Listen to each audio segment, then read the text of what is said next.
As Germany heads to the polls this Sunday, 4 candidates are in the race to become the next leader. They come from varied political backgrounds with distinct views on Germany's future role in Europe, its relationship with Russia, and the ongoing war in Ukraine.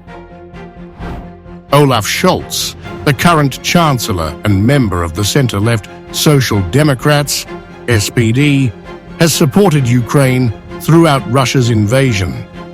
Scholz has prioritized military aid to Ukraine, though his government's handling of the energy crisis has drawn mixed reactions.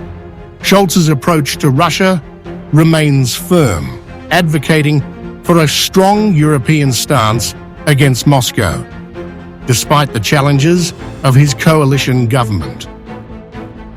There must be no division of security and responsibilities between Europe and the US, which means that NATO is based on the fact that we always act together and are at risk together and guarantee our security through this.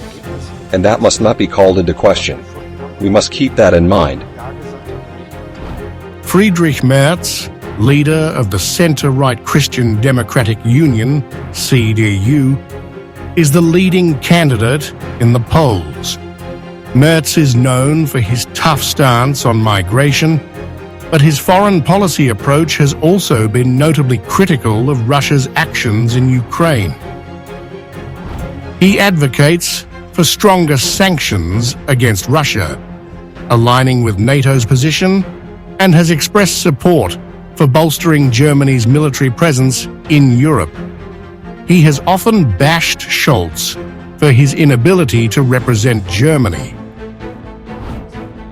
And with respect, the fact that these meetings of recent days and weeks are taking place in Paris, that Emmanuel Macron has taken the reins of action, and the German Chancellor is at best an hourly guest there, is not the role I envisage for Germany in such a dispute.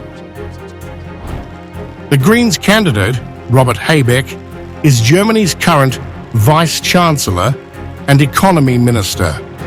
Habeck, 55, is an advocate for climate action, but when it comes to Russia, his approach has been clear. Support for Ukraine in its war effort, with a commitment to reducing dependence on Russian energy.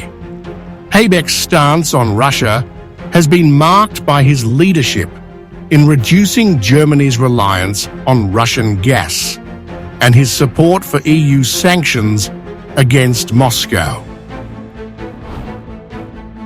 Finally, Alice Weidel, leader of the far-right Alternative for Germany, AfD, has taken a controversial stance on the Russia-Ukraine conflict.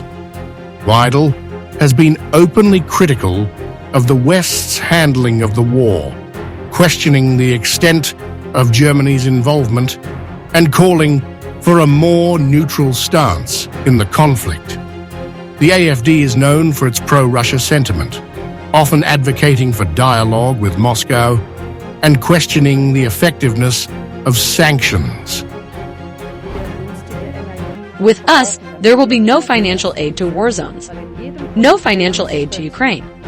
There will also be no more arms deliveries to war zones, no German weapons where there is war.